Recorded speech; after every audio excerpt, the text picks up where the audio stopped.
What's going on, everybody? Welcome back to the Turn the Jets podcast. I'm your host, Will Parkinson, at Will11 on Twitter, Instagram, and TikTok. Wednesday afternoon here. We are in the middle of the week. It's been horrible weather in New York. We are a Jets walkthrough. They basically, no fans in practice today. Weather's thrown a big loop in the Yankees games tonight. So a lot going on. Mike Williams was activated off the PUP list about 5 minutes ago. So we'll get into that a little bit and much more. Ty Butler of ESPN New York, ESPN Radio. Ty, how are you doing today, man?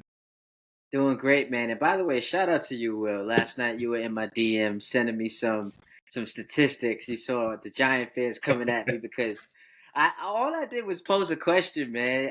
These Giant fans understandably get sensitive when they talk Eli Manning, but I posed a question about Rodgers versus Eli in the playoffs, and you hit me with the numbers. So I appreciate you, man. I'm doing well. How you doing, brother? Yeah, no, I saw that and I was like, let me just make sure I'm not out of my mind here. And the numbers do not lie. Aaron Rodgers has, I think, 45 touchdowns, 49 in total, and Eli's got like 15 or whatever, it was 20 touchdowns. So extremely funny, nonetheless. I guess we can hit on kind of the quote unquote breaking news before you get into a little bit of camp here. Mike Williams, who has obviously not practiced yet in camp, activated today, or about 5 minutes ago. Obviously, it'll be a slow ramp up, right? It's not like we're not going to see Mike Williams in joint practices tomorrow, but he's a guy who the Jets I feel like need. I know, obviously he's a guy we have not talked a lot about. I don't think Mike Williams is really good, and I know he's coming off the ACL. I think again we'll see tempered expectations going into Week 1 in the early part of the year. But what do you make of Mike Williams going to start practicing here, and how big of an impact do you think he could play in this offense? Oh, this is exciting news, man. He hasn't played a full season in 3 years, so you worry about,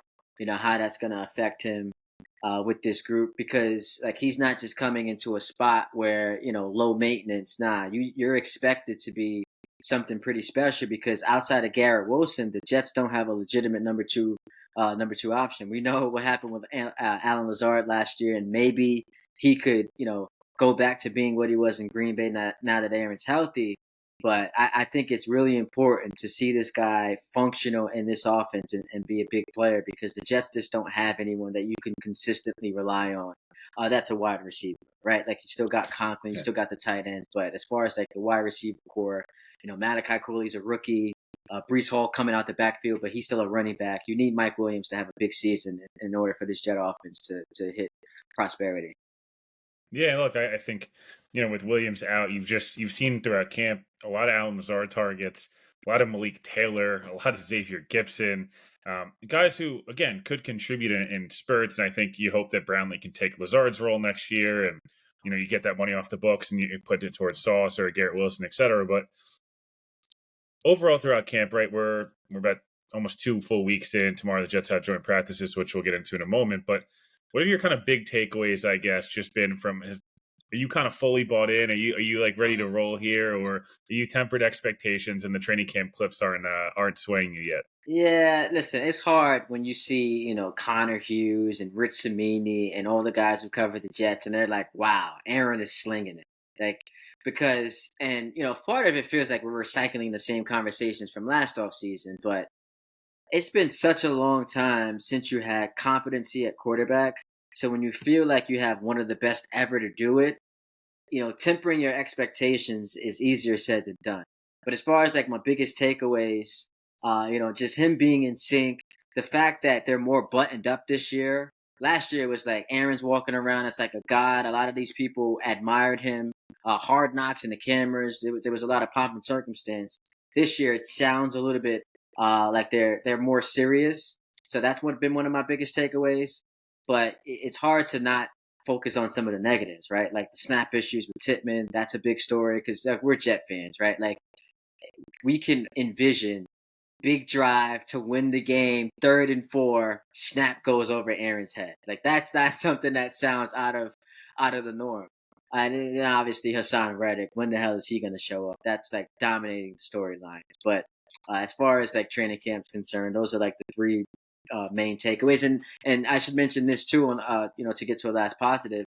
The fact that they didn't have their starting offensive unit play together until Week 1 last year. We've seen that already this week. That's a positive for the Jets.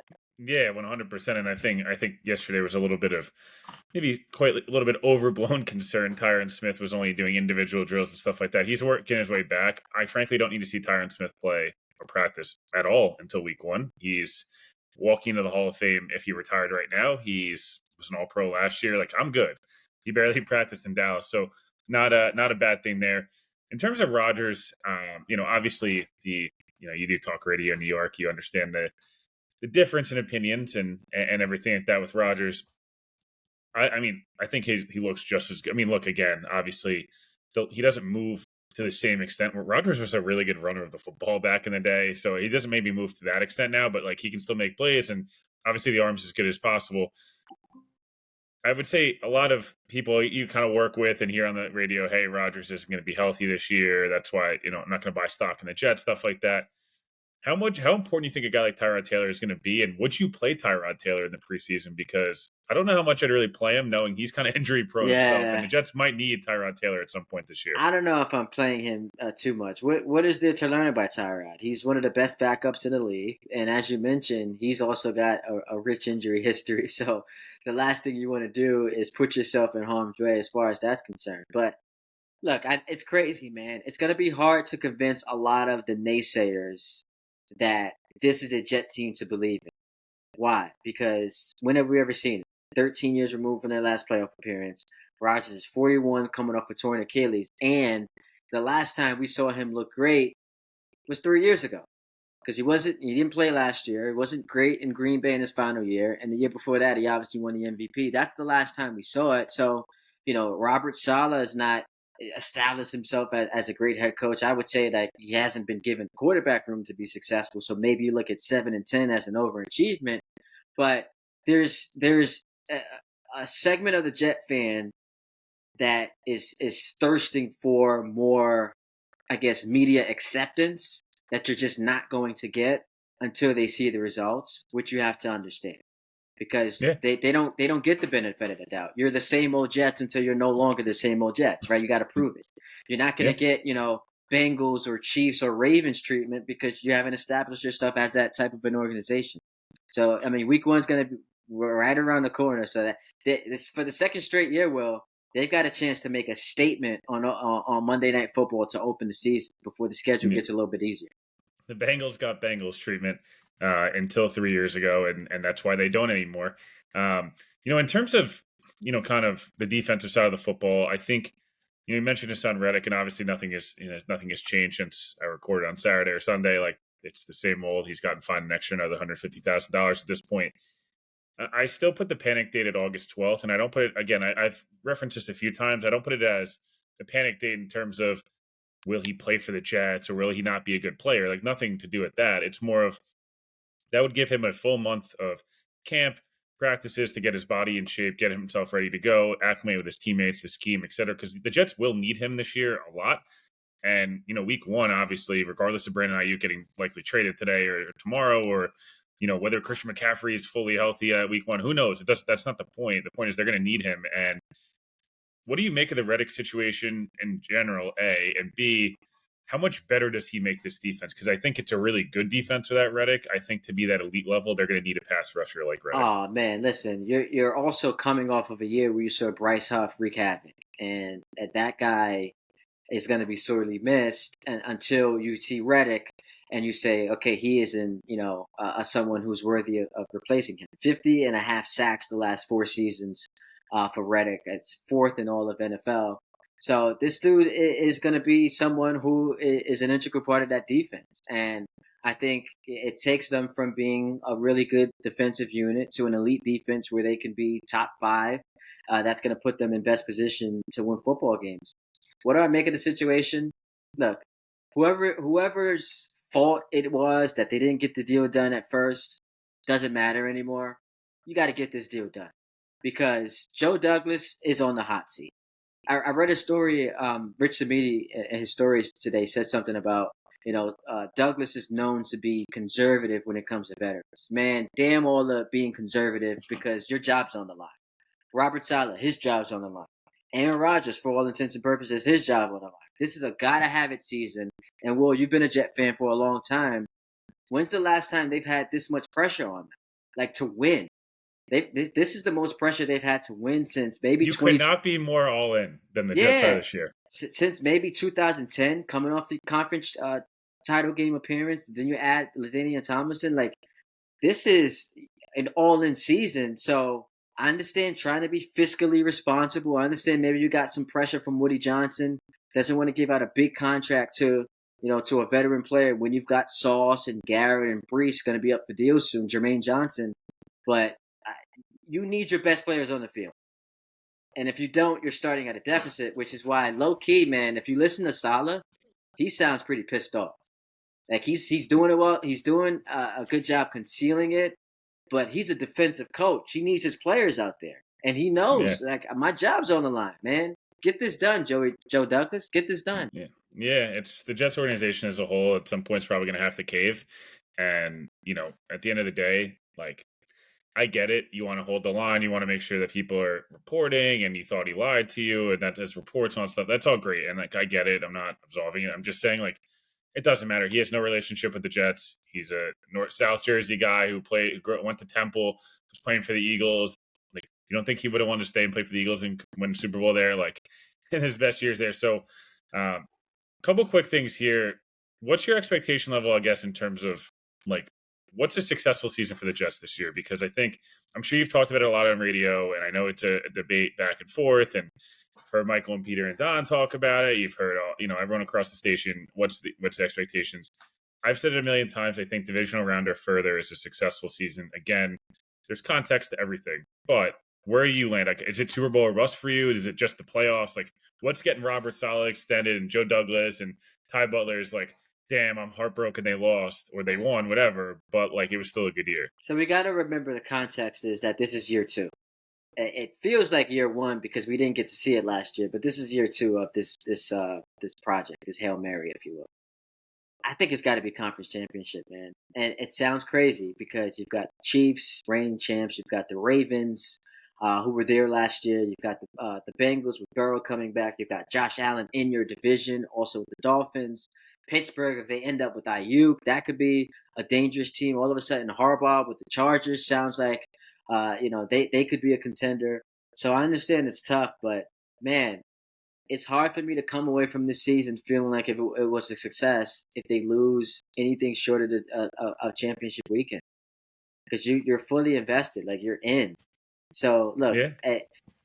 and I get that it's like how are you as a Jet fan who hasn't seen a playoff game in 13 years saying it's conference championship or bust? It's because of the dire nature of where your quarterback is in the stage of his career, the coach, the general manager. It has to be getting to that championship weekend. It has to be. So where'd you say your record wise at? Are you in like if you think a conference championship game, I'm assuming it's got to be you're probably a double digit You're double wins. digit, yeah. Yeah. I think, Yeah. and I think they could win the division. Yeah. I'm not sleeping on Buffalo. I know they've lost a lot of pieces on defense, and then obviously Steph Diggs and Gabe Davis not being there anymore. I think Josh is going to ball out, but the Jets have been able to beat the Bills, even with the worst quarterback play in football. The Dolphins don't scare me. How about this, Will? I think it is perfect, man. That final game of the season Yeah. is Final game of the year. Miami coming to MetLife Stadium. Yeah. Because the two things we know about Tua's Dolphins is one, they don't play well in cold weather, and two, they don't beat good teams late, which we saw them squander away the division last year. So I love that the game is Week 18. Should be a game of significance, could get flexed. But I think I think they could win this division, man. I really do think they could win this division. Last two things here. You hit on it earlier. You kind of posted some Rodgers Eli stuff yesterday, and I remember going back and forth with good friend of the pod, Sean Marash on WFN about this. I know he's a diehard Eli guy, and I get it. But I said, like, in no world would I ever take Eli's career over Rodgers because Rodgers has a Super Bowl ring, so the ring debate to me doesn't really ring as hollow, and then it rings hollow, and then Rodgers is like infinitely a better player. What was the pushback like yesterday on Twitter, and is the main argument just that Two like rings, he has another ring, two rings, Super but like Bowls. That's what it is. It's rings culture. And what's funny though, Will, is that in a weird way, you know what helps Eli Manning? the fact that he only got to the playoffs 6 times. Yeah, Because think about it, Rodgers is known for being a playoff failure, but that's because we have more opportunity to he's in the judge playoffs him. every year. So you mean to tell me if Eli got to the playoffs half dozen more times, there wouldn't be any quote unquote playoff failures? Of course there would be.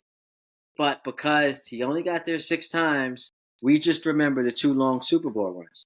We don't remember the 4 one and done seasons. Like that doesn't get talked about. And I also think that because Aaron's a better quarterback all time, he's judged on a different standard than Eli is, which you understand. But all of Rodgers' numbers are. I don't even use cumulative stats because that obviously is going to favor Aaron. He's been in the in the playoffs more. I use the per game averages. Rodgers is better everywhere in per game averages. And then Yep. you look at some of the. How about this? All right, so this is like one of my main points. So Aaron faced Brady in the playoffs once. Obviously, it was in the 2020 NFC Championship game. Lost that game, so he's 0-1 against the GOAT. They put up 22 points, right? So he's 0-1, puts up 22 points. Eli, 2-0 against the GOAT. He's put up 17 points, and he's put up 21 points. So despite putting up fewer points against Brady in the playoffs, Eli's 2-0, whereas Rodgers is 0-1. But obviously, we use the rings coaches. So I think context always matters to these types of conversations, and Giant fans just don't want to hear it, man. Yeah, no, they definitely do not. It was just interesting looking at it, and I sent it over to you. Like Rodgers has got 6,000 yards, 45 touchdowns, 13 picks in the playoffs. Eli's 2,800 yards, 18 touchdowns, 9 picks. As you mentioned, quarterback ratings are drastically different, and Yeah, rushing yards, everything is different. And again, Rodgers should be held to a higher standard because he's in that same realm as 2 or 3 of the greatest ever, right? And I agree with that, but at the same time, like we don't have to lie and like we're not going to do like Robert Ory's better than Michael Jordan because he has more rings. Like we're not exactly. going to. It's ridiculous, man. And then people are like, "Oh, well, you beat him in the playoffs." And it's like, well, yes, well, they also played again in the playoffs, and Rodgers won that game, the infamous boat trip game. Yeah, So they didn't want to hear it, but it's all good. Aaron needs to win another one to solidify his all time legacy, and if he does it with this team, man, boy, that is a Mount Rushmore New York sports moment. that's a good way to end this thing. That is, that'll get fans fired up. Ty, you can tell everybody where to find you, what you got coming up, and obviously we'll have to do this again, have you on during the season. Again, just the other breaking news as we kind of comes out, Mike Williams is activated and we'll start practicing this week. But Ty, tell us where everybody to find you, and yeah, we'll get out of here. Absolutely, man. I'm actually this week filling in for Bart Scott. All the Jet fans can't wait. There we go. Filling in for Bart Scott, working with Alan Hahn from 12 to 3 every single day this week. I'll be back Saturday from 12 to 3, and then I'm on Sunday morning from 8 to noon. And I'll have y'all locked and covered on what's happening because you got, preseason action this Saturday, a little weird noon start. Jaden Daniels going to start, so I'm looking forward to that. And yeah, man, I got to bring you on the show as well. We can Yeah, talk of some course, man. Jets. Whenever you want, whenever you Yeah, want him down. But no, I appreciate it. Make sure you guys are following Ty. Make sure you guys are tuning in when he's on the radio. Show him some support. Obviously, we want to see him continue to get those opportunities. Appreciate everybody for listening. I'll be back. All 32 pod will be out tomorrow. AFC West preview. We'll talk a lot of Brandon Ayuk, Mike Giardi. He's been reporting all over that. So make sure you tune into that. And then we'll back Friday with a game preview for Jets Commanders and joint practice recap. Appreciate everybody for listening. We'll talk to you guys on Friday.